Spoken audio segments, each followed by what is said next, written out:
back to Leaders Recon. Today we have Major Shefchik with us from the Chief of Staff of the Army's office as a legislative assistant. Thank you, ma'am, for joining us. So here we're going to talk a little bit about the Congressional Fellowship program that you were a part of, but like more importantly, kind of talking about this, like, you know, I guess I would say pioneering role you had working for the Chief of Staff of the Army. So thanks for taking the time to come out with us. Thank you so much for having me. Thanks for the opportunity to talk about my work with the 40th Chief of Staff of the Army and about the Congressional Fellowship. So before we dive into like really your role right now that you're serving as this legislative assistant, can you talk a little bit about like what it was like coming on to the Congressional Fellowship as a guardsman? Yeah, absolutely. I'm Title 32 AGR in the Wisconsin Army National Guard. I applied for the Congressional Fellowship through the Broadening Opportunity Program, got selected, which was fantastic. Had a wonderful experience with my cohort as a student at the George Washington University studying legislative affairs. Can you talk a little bit about that? So like, obviously we have a podcast episode that we've done on the Congressional Fellowship. I think it was episode 19, if you're listening and you want to check it out. But because I think that's so important to like your role now, you know, can you give us a little bit of an overview of like, what did that process look like for you? Yeah, the fellowship itself is 44 months, so almost 4 years. You do just shy of a year in graduate school, get a master's in legislative affairs from George Washington University. You spend a full calendar year in the personal office of a member of Congress. I worked for a congresswoman from New York in the House of Representatives, which was a fantastic experience. And then there's a 2-year utilization period, and I think the Army does their fellowship program the best because you do your utilization in a legislative liaison capacity, whether you are regionally aligned to a group of member offices or you have a specific programmatic portfolio or a line of funding. It's really a great opportunity to get super deep into a certain Army topic or be a jack of all trades and really grow a mile wide into a variety of defense topics. So obviously pretty competitive program, I assume, to get selected for. I think. Well, you made it anyway. So I made it. I don't know. Maybe it's not that competitive. Well, at least we've heard it's a very competitive program. So how does that look, you know, as you're going through these different phases, right? Like you mentioned, obviously you got your master's degree, then you went to work for a member in New York. Did you get to choose members? Did they choose you? Is that like, what did that process look like? Yeah, again, I can't speak to how the other services do it. The Army Congressional Fellowship cohort is active duty, and then my year we had 3 guardsmen, 3 reservists. We had mostly officers. There were a couple NCOs. We had a DA civilian, and I think warrant officers are even doing the program now. So it's a diverse cohort. And then of the 26 of us, we got a list of 26 members of Congress. It was bipartisan, so about 50-50 Democrat and Republican, about 50-50 authorizers and appropriators, and about 50-50 Senate and House. And we rank ordered our preferences 1 through 26. And the powers that be figured out who goes where and shuffled folks around. And I think for the most part, we all had really great experiences in the offices. So then coming out of that time on the Hill, you went into this utilization tour. You know, how does that work for you? Like, how did you end up where you are today? Yeah. So the typical utilizations are either with a program or with like a regional set of member offices on the House or the Senate side. And I was on the House side. One of my other National Guard cohort mates was an NGB LL, so he had a portfolio for NGB. One of my other classmates and NGB cohort or National Guard cohort took a program for Homeland Security and Corps of Engineers in the OCLL, or Office of Chief Legislative Liaison Programs Division. And then about a year into that, out of the 2-year stint, the Army senior leaders, so the Secretary of the Army, the Undersecretary of the Army, the Chief of Staff of the Army, and the Vice Chief of Staff of the Army were all replacing their legislative assistants. So from each group, a couple names were nominated. We went through some different interview processes, and somehow I got lucky enough to be selected to work for General McConville, the 40th Chief of Staff of the Army. And like that had to be an amazing opportunity. Like what from the last couple of years of you working there, like what has been, I guess a significant moment, or like what stands out to you the most? I am just so grateful for the opportunity to work so closely and see a senior leader like the Chief of Staff of the Army, how he works, how he operates, how he asks questions. That was just an incredible lesson in leadership and understanding the different relationships between the chief and the Army staff and the Secretary of the Army and the Secretariat, understanding how, we are civilian-led military and the uniform leadership are either uniform commanders or military advisors providing best military advice. So that was really fascinating to see firsthand and work within that space on a day-to-day basis. Yeah, I can imagine that. I mean, I can't really imagine because I've never done it, but getting an idea of your perspective, like, obviously, from what I understand, you're like the first guardsman really to ever done this role. Is that correct? As far as I know, okay. Yeah, I think so. I know that there was a reservist that supported the Vice Chief of Staff of the Army in the past. She's a phenomenal officer, still doing great things for the Army Reserve. But I don't know that they had someone from the National Guard represented, and I'm kind of embarrassed to admit it, but at the time when my name was one of those nominees to go forward to the board, I just thought I was that token guardsman, right? The throwaway COA. I had never in my wildest dreams thought that I'd actually have, the opportunity to realistically compete for the job, let alone be selected and serve for 2.5 years in that role. So serving this last 2.5 years in that role, how has that, I guess, influenced your perspective on, those kind of like Army Guard relationships that we're always talking about, like having such close proximity to the Chief of Staff of the Army? Yeah, I can say with confidence that our Army senior leaders have faith in the Guard, trust the Guard, believe in the value of the Guard, and value it. And I was fortunate to be in that group during some really critical times in our history between COVID, January 6th. Oh, yeah. Support to the inauguration for President Biden, where we had guardsmen on the Capitol for nearly 5 months, working through Southwest border challenges, the withdrawal from Afghanistan, things kicking off between Ukraine and Russia. So the Guard has had a role in all of that, not to mention big exercises, Talisman Sabre that just took place in the Pacific. Guard had a role in that, Project Convergence, different things that are really transforming the Army, and the Guard is right there with it, and those senior leaders know it, and that was really satisfying for me to know that my people are understood and valued, because I don't know that I had that perspective or that feeling when I was back at the state. Interesting. So what would you say, like if you had to define or sum up your role as a legislative assistant, in the Chief of Staff's or Army Chief of Staff's office, how would you describe that? And can you give us a little insight into what did you do in that role? Yeah, every day was different. Every day was a learning experience. But my primary function was to support the Chief of Staff of the Army in his congressional engagements. Okay. So preparing him to have office calls, meetings, phone calls, social engagements with members of Congress or congressional staff, making him aware of any congressional interests that related to travel that he was doing or places he was going to go visit.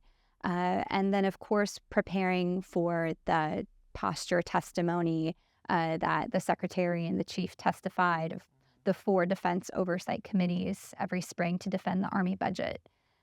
So preparing them for that, managing congressional correspondence, and I think a role that I am not surprised happened, but I didn't really think about it, but just being part of the chief's team was really, really rewarding to support the whole team in all of the things that the Chief of Staff of the Army has to do, whether it's media engagements or doing different outreach. Being able to be there and share my perspective when I had something meaningful to contribute, or just be able to sit back, be quiet, take it all in, learn from the others in the room, and make myself that much better for the future. Yeah, I was thinking about that because you talked a little bit about like, seeing these senior leaders, up close and personal and like learning and gaining from that. What would you say were some of the biggest takeaways that you could define from your last 2.5 years that you think you're going to apply in your next few assignments as a guard officer? Yeah, I learned an incredible amount working in the Office of the Chief of Staff of the Army. Incredibly talented officers, NCOs, and warrant officers working up in that space. So we've talked a little bit about your experience the last couple of years working for the Chief of Staff of the Army. What would you say your biggest lessons learned from that you're going to apply to future assignments, and why? I learned an incredible amount working in the Office of the Chief of Staff of the Army. I think number one comes from being on a diverse team of really skilled professionals. So seeing the strengths in everyone, giving them opportunity and space to excel in those, the areas of expertise. I think taking care of people. So when somebody needs to take care of something on the personal side, or if someone is ill or is at training or TDY, the rest of the team can step up and help carry the water. Seeing a team function at a really high level through a lot of contentious, challenging times, that's what it came down to, is having an effective team where everyone treated each other with dignity and respect, and we supported each other. How did that get weathered? Obviously, Chief of Staff of the Army under quite a bit of scrutiny from both internal and external organizations, right? So I'm assuming there's a lot of like pressures on the organization at times. What were some of the things that you think made that organization, the team that you were on, so resilient and successful? We had a great representation across a number of career fields. So, there's no Army MOS for speechwriters. There is for PAO, there is for strategists. There's no Army MOS for outreach engagement planning. So we had logisticians, we have MI, we have infantry and aviation. We have, tons of branches and backgrounds represented across the officers, the warrant officers on the team, the NCOs on the team, and everyone was just willing to give it their all. That's what I think made us so effective. And we collaborated. We shared ideas, we debated things, and everyone had the opportunity to speak up and be heard, to collaborate and think through some difficult or challenging scenarios that are not as simple as a battle drill, if you will. That's a really interesting perspective. What would you say then, based off of that, like made you so effective as a legislative assistant? I think because I had some quite a bit of experience in recruiting. Okay. I'm used to talking to people that don't have military experience or are not close to the military about the value of service. So I was a natural conduit in the legislative space. And I think the fact that I don't look like the average soldier, I'm not a male with the crew cut or anything, I have to explain, yes, I am a major in the United States Army. So there's already a little bit of a barrier that I don't have to overcome that way if anyone is intimidated by the presence of a uniformed soldier. So being able to communicate and tell the Army story is what helped me be effective. And I can't say anything about my success without, again, saying I just had a great team of great peers in my fellowship cohort, great team on the member of Congress's staff that I worked for, and then again throughout the fellowship and throughout the legislative liaison Yeah. enterprise across the Army and across the Army Reserve and Army National Guard, having really good people all willing to do their part and help each other out. So we've talked a little bit about some of those skills that you're saying made you real successful as this legislative assistant. Can you kind of give us like, a behind the scenes look of like, how does that team function? How does your role function in an instance where, the chief of staff is working with like on the Hill or, with a National Guard agency or, in a day-to-day kind of operational environment? Yeah, everything comes down to flat communication. Okay. So everyone that has, some stakeholder information, that we share that with each other, that we synchronize, that we meet and help each other understand either our principals' interests and intents, or for example, when I was on the Hill as a legislative liaison, information, or we say atmospherics or rumors, if you will, getting that information and sharing it with another legislative assistant or liaison where that might help them prepare someone that they're supporting to be more successful in an engagement. So knowing what the interests are, what some of the left and right limits are, and what some of the commonalities are, and then those like pitfalls too of don't mention X, Y, and Z, it won't go over well, or this person is a huge supporter of this, so start the conversation that way to kind of break the ice. And that just made everyone's jobs easier because we trusted each other and we communicated meaningfully. And so would you say that some of the things that you were, communicating, right, made it to like the chief of staff of the Army? Yeah, absolutely. Which is kind of mind-blowing and humbling all at the same time, that I did have opportunities to sit down and talk to the chief about my perspective, oftentimes as a National Guard soldier. He would ask about, what do you think about TRICARE for All? Cheryl, what's your soldier opinion on this? And I could draw from personal experience. I could draw on my brother as an M-Day traditional guardsman, his experience and just some things that I saw throughout my National Guard career.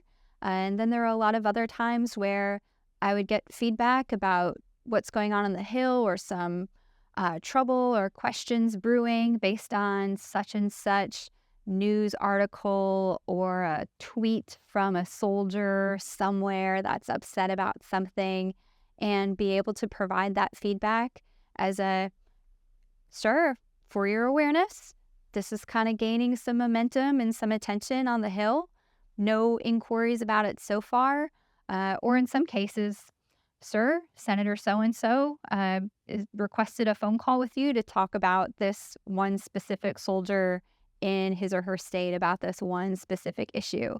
And then I prepare him and work through whatever the issue is and try to have a conversation that supports the Army, supports the National Guard, and helps satiate the member of Congress that has an interest. Well, that's something that's so cool, I think, because I, had the, I guess, misnomer that like there would be some 2-star, 3-star person that was preparing him, and that, as I guess more junior officers were just like kind of doing the staff work. But you're saying, no, you were actually helping prepare the chief of staff of the Army in some cases. Can you give us an example of what that was like? Yeah, fantastic. I didn't always have a seat at the table in these conversations. Oftentimes it was with the 3 stars or the 2 stars, but I did a lot of background research. I did a lot of preparation material, and on occasion had the opportunity to do the one-on-one engagements or in a smaller setting.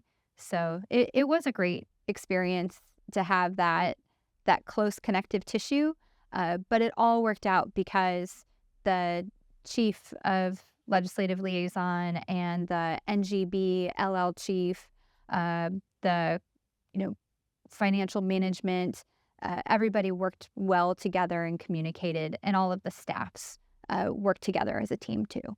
Yeah, it's got to be super cool, not only to be in the room to do some of that preparation, but also to your unique perspective as a guards person. I think that most, or at least I'm under the impression that like we talked about at the beginning of the podcast, where you're like, well, does the guard really have a seat at the table? Like, we know we have the chief advocating for us, but just the fact that the guard is kind of integrated into a lot of these active duty organizations, I think is super cool. I don't know.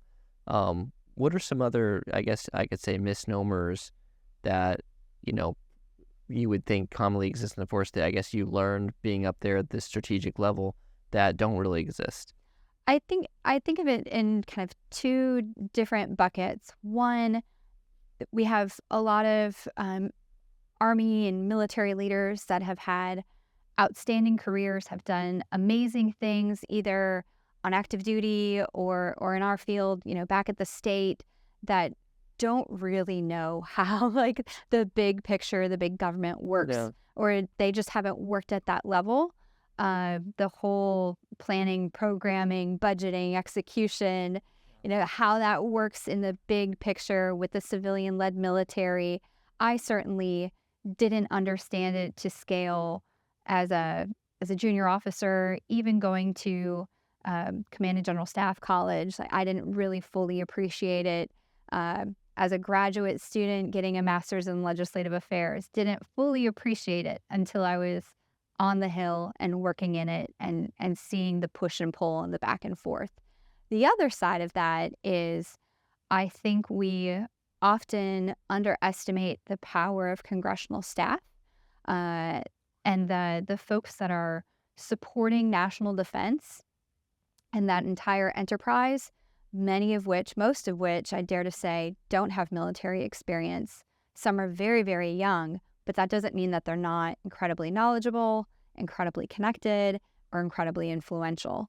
So with power comes great responsibility on both ends of the spectrum, whether it's a military leader or the young congressional staffer. So I think that's where the legislative liaisons come in to teach, coach, and mentor to both ends, right? To educate and inform, bringing experience and perspective, as well as a brigade commander in, you name it, National Guard brigade doing a training exercise, and that state's congressional delegation of, congressmen and women or senators are coming to see that individual, helping that brigade commander understand, like, if you talk about this challenge this way, here's a way to kind of say it without being political or focusing on something that they can actually be helpful with and be influential.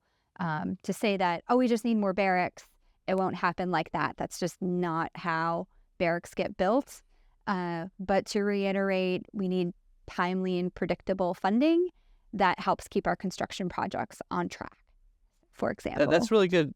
A really good point. Do you have some specific advice you would give to people who might be becoming legislative liaisons, or maybe they're working in their state with their state government, right, as a kind of liaison at that level? Like, what would be some best practices for those individuals when engaged in like topics like you just mentioned? Sure. And I'm only an expert in my own experience, so I can't say that I know it all, because I know I certainly don't. I learn something new every day, and that's what makes my job so exciting and interesting and challenging. I think in terms of really whatever you're doing, whether it's as a legislative liaison or as a hopeful legislative liaison, understanding that there's a saying, all politics is local. It's because every member gets elected by bringing value back to their community, whether it's their congressional district or their stake. It's prioritizing and taking care of their constituents. So what does that mean? Does that mean reducing noise from F-16 flyovers? Does that mean building more training facilities and creating jobs? Does that mean the defense industry prime vendor in your state that makes a plane, a train, I guess not so much a train, that makes a military truck, that they get the contract. So those are things that members are interested in. Okay. So understanding, what that interest area is. And the other big piece that I would offer that I maybe didn't appreciate as much when I was back in the state is having awareness of current events at home, across the U.S., in our political environment, and globally, because that affects what we do and that impacts our national security. So knowing what the weather is going to be like this afternoon, and if your Guard unit is going to be mobilized to respond to a natural disaster, tornadoes, floods, mudslides, whatever it is, if there's some other, political thing going on and you might be activated for, some other form of support to law enforcement, or, if there's armed conflict kicking off somewhere in the world, and what that might mean to you as a National Guard leader. Well, that's interesting you bring that up, because it puts in my mind another question, which is there's so much information out there. How did you, as a legislative liaison, kind of, take everything in and then figure out what was meaningful in the moment? Yes, there's so much information out there. And I have to caveat, be a news junkie, but be a diversified news junkie. Don't Okay. take all of your information from one source, because that's one perspective. So getting diverse opinions. I think we live in an incredible information age with podcasts and different digital newsletters that there were a few that I signed up for, some a little bit more conservative leaning, some a little bit more liberal leaning, and I could compare and contrast to get the information. A lot of the defense information or defense news stories, I think, is kind of down the middle. It has to do with a certain thing, Yeah. a weapon system, a vehicle. But when it comes to policy, then it's good to get some diversity in your perspectives. How do you take data and information and make it into knowledge? It just takes time and practice, and sometimes a lot of triaging priorities. Yeah, I was gonna say, I can imagine, like, at your level, that there's just, it's got to be so interesting to try to tune down the amount of information that you have coming in to the bite-sized pieces that fit into the chief's schedule. Right. Yeah. One thing I will offer is that if you have a boss, whether it's in the legislative space or at the Pentagon or at your Joint Force headquarters, or just, at battalion level, that is interested in the news and is going to quiz you on it, know what news he or she watches and watch it too. So I know the member of Congress I worked for watched 60 Minutes every Sunday evening. So I watched 60 Minutes every Sunday evening. So when I saw her on Monday and she mentioned a certain segment, I knew what she was talking about. And Okay. then it challenged me to, engage outside of where I normally would have. So I learned in the process too. Can we take a second to step back a little bit? We kind of breezed through, the Hill part of your tour, right? We focused a lot on this utilization piece, but the entire assignment, I feel like, very much at the strategic level, right? And a lot of soldiers, I would say, don't really have that visibility, like you mentioned earlier, right? As to like how this strategy works, with it. We hear about the NDA in the news, but what does it really mean to everyday, Guard soldiers across the country? I guess, can you talk a little bit about that, like, perspective shift to strategy? And like, we hear the word strategy a lot, but what does it really mean when it's being applied at this, at the highest levels that we have in our military? Sure. Well, strategy is not always codified. Okay. The National Defense Authorization Act, or NDAA, that you mentioned, that's a bill that Congress traditionally, I think over the last 60 plus years, every year has passed, that provides the DoD, so the Army included, its authorities to write strategy, to deploy. That bill also determines how many people we can have in our formation. Sometimes it may dictate you must develop a strategy on this. Okay. You must develop a strategy on improving barracks, for example. Uh, or it might just ask for 90 days from the time this bill is enacted from law. You must provide a report on a strategy that you're already working on and explain why it's necessary to Congress. Okay. So that's all part of that oversight function. The other piece that I think is talked about less, but is really, really important, and that we definitely feel the pinch on in the National Guard, is the budget and the appropriations. So you've probably heard about CRs or continuing resolutions and a possible shutdown at the end of the fiscal year, or if there's a funding gap.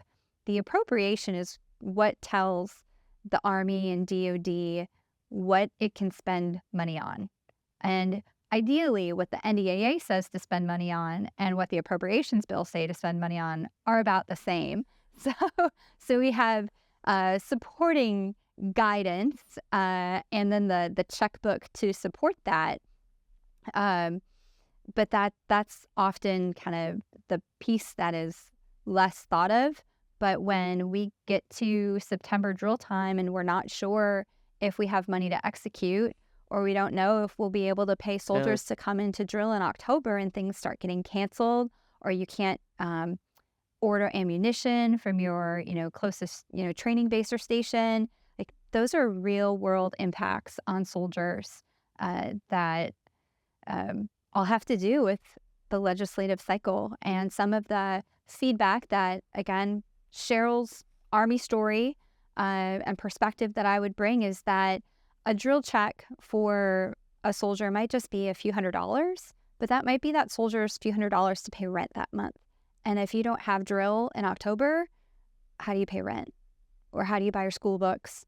And yes, I think we can get creative on making up the points, making up the drill time, but I don't get to tell my landlord or my mortgage company, yeah, once we get the CR passed or the appropriations bill, then I'll pay my bills. So that is a tricky piece that we feel, I'd say, at a very tactical level, that has a very strategic element. What would you say if I was, if you soldiers are interested in doing just professional development on their own, trying to understand some of these, some of how these pieces work together, what are those documents that people should go out and if they wanted to go read, what are they? How do you interpret some of that? Yeah. One resource that I learned about in the fellowship that I wish I knew about a lot earlier is the Congressional Research Service, or CRS. Okay. So Google Congressional Research Service, and what they do is this element, it's part of the Library of Congress. They do all of the background, nonpartisan, apolitical research for Congress, and they get them the facts. Most of that information is publicly available. Okay. And published in very digestible, bite-sized, sometimes one-page primers, sometimes longer, 30, 40-page reports. But it's a great way to learn about a process like the National Defense Authorization Act process, or just the fiscal budget process, or even a specific policy. For example, if you're interested in integrating women into the combat arms branches, I'm sure that you could Google or search the CRS website and find some great information on the background and different actions taken to get us to where we are today. That's really interesting. And then on top of that, so we hear a lot of things, or at least if you read some of these summaries that come out about the NDAA, or what was in the NDAA summary last time that I read that was interesting? Oh, the ACFT, the ACFT might be going away. Then you hear this at the local level. They're like, it's in the NDAA. The ACFT is going away. Can you kind of explain, though, a little bit about what does that process look like, right? You see some language in the NDAA in one chamber, and then there's other language in another chamber. Can you kind of walk us through, from your perspective, having been on the Hill and having been in the Chief of Staff of the Army's office, how does that work? thinking of your basic civics, I'm a bill on the Hill, Yeah. Schoolhouse Rock education. We know that the House writes a bill, the Senate writes a bill, and in order to be signed into law, they have to be identical.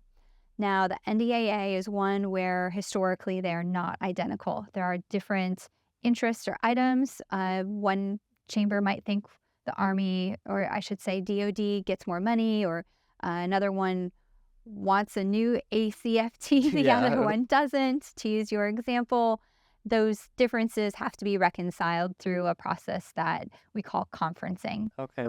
So it's a negotiation process, and that usually takes place either a little bit during August recess, the staff work happens for it, but then once members get back into session in September, then they have the rest of the month to figure that out and ideally pass by the end of the fiscal year, 30 September. But we've seen historically it usually goes into the end of the calendar year.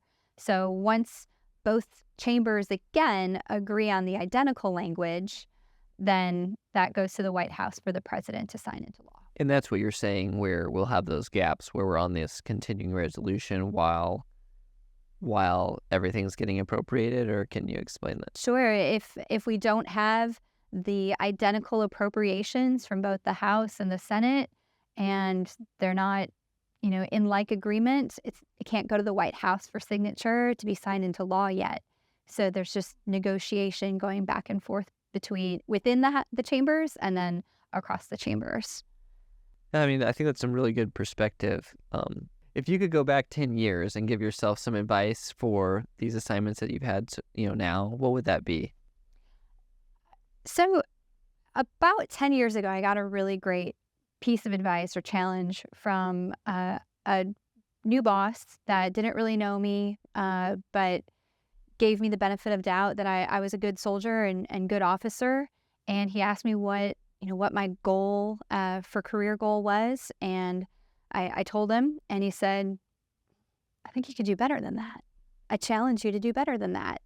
And just having that vote of confidence in my ability to stretch the limits and to grow as a professional, I really needed that. And it was that leader that encouraged me to apply for the Congressional Fellowship. So I'd say my advice to my younger self would be believe in yourself. And if you don't, trust the people who do on something, and continue to challenge yourself to grow personally and professionally, because it'll be so much more rewarding than you'll ever imagine. Yeah. So kind of caveating off of that, did you have any specific, I guess, things that you would like to kind of highlight to our audience?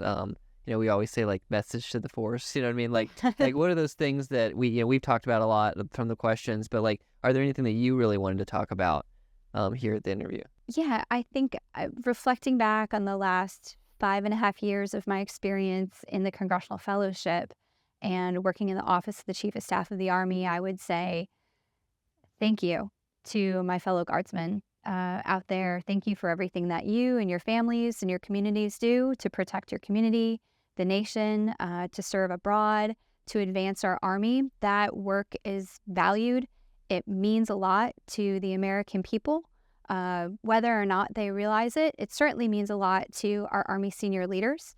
So feel proud in that and challenge yourself, not to be cliche, but I'll use our new recruiting slogan, be all you can be.